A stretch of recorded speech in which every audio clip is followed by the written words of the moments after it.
Hi అండి అందరికీ welcome back to my channel.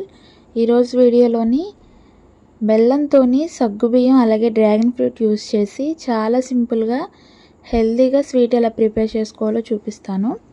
First అయితే ఒక కప్పు సగ్గుబియ్యం తీసుకొని మిక్సీ జార్లో వేసుకొని మిక్సీ పట్టుకోవాలి.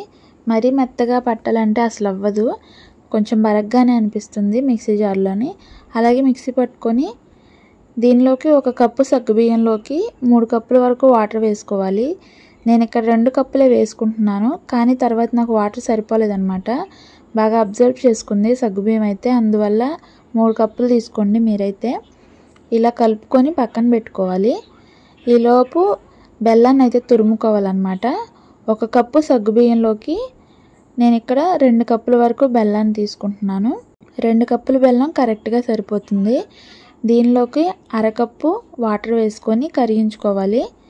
అలాగే ఒక 2 యాలకులు నలగొట్టుకొని వేసుకోవాలి. లేదు అంటే యాలకులు పొడి వేసుకున్నా కూడా చాలా బాగుంటుంది. బెల్లం కరిగేలోపు ఒక చిన్న డ్రాగన్ ఫ్రూట్ అయితే తీసుకొని కట్ చేసుకొని మెత్తగా మిక్సీ పట్టుకోవాలి. గింజలు కూడా నలిగిపోయేంత మెత్తగా మిక్సీ పట్టుకోవాలన్నమాట.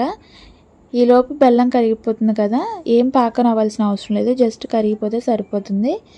ఇప్పుడు సగ్గుబియ్యం మిశ్రమాన్ని దాంట్లో వేసుకొని ఉండలు అనేవి లేకుండా బాగా కలపాలి. అసలు ఉండలు ఉండకూడదండి, అలా ఉంటే హల్వా అసలు అంత మంచిగా అనిపించదు, గడ్డలు గడ్డలుగా ఉంటుంది. కాబట్టి ఉండలు లేకుండా కలుపుకోవాలి. ఇప్పుడు దీనిలోకి మనం ముందుగానే మిక్సీ పట్టుకున్న డ్రాగన్ ఫ్రూట్ మిశ్రమాన్ని అయితే వేసుకోవాలి. డ్రాగన్ ఫ్రూట్కి బదులు ఫుడ్ కలర్ అన్నా యూజ్ చేసుకోవచ్చు, కానీ హెల్తీగా చేసుకోవాలంటే ఇలా డ్రాగన్ ఫ్రూట్ కానీ లేదంటే క్యారెట్ కానీ బీట్రూట్ కానీ మనం మిక్సీ పట్టుకొని వేసుకోవచ్చు. కానీ క్యారెట్ బీట్రూట్ అయితే కొంచెం వెజిటేబుల్ స్మెల్ వస్తుంది, కాబట్టి ఇలా డ్రాగన్ ఫ్రూట్ ట్రై చేయండి, చాలా బాగుంటుంది, ఎలాంటి స్మెల్ కూడా ఉండదు. ఇలా డ్రాగన్ ఫ్రూట్ వేసుకొని బాగా కలిసేలాగా కలుపుకున్న తర్వాత ఇప్పుడు దీనిలోకి 1 స్పూన్ నెయ్యి వేసుకొని మళ్ళీ ఒకసారి కలిసేలాగా కలుపుకోవాలన్నమాట. ఈ ప్రాసెస్ అంతా కూడా మనం సిమ్లో పెట్టుకొని చేసుకోవాలి, లేదంటే చేతుల మీద పడిపోతూ ఉంటుంది. కాబట్టి సిమ్లో పెట్టుకొని ప్యాన్కి అంటుకోకుండా సపరేట్ అయ్యే వరకు కూడా కలుపుతూనే ఉండాలి. ఇలా కలుపుతూ చూడండి, వీడియోలో చూపిస్తున్నట్లుగా ఇట్లా సపరేట్ అవుతుంది అనుకున్నప్పుడు ఏదైనా ప్లేట్ కానీ లేదంటే కేక్ బేక్ చేసుకునే మౌల్డ్స్ ఉంటాయి కదా, అవి కానీ తీసుకొని కొద్దిగా ఆయిల్ కానీ నెయ్యిని కానీ రాసుకొని మనం ముందుగానే తయారు చేసి పెట్టుకున్న ఈ హల్వా మిశ్రమాన్ని అయితే వేసుకోవాలన్నమాట. వేడివేడిగా ఉన్నప్పుడే వేసుకొని దీనిపైన మనకు ఇష్టమైన డ్రై ఫ్రూట్స్ అనేవి వేసుకోవాలి.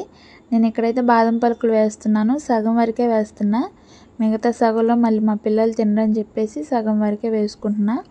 మీరైతే జీడిపప్పులు కానీ పిస్తా కానీ ఎండు ద్రాక్ష వేసేలాగైతే కొంచెం నెయ్యిలోని వేయించుకొని వేసుకుంటే చాలా బాగుంటుందన్నమాట.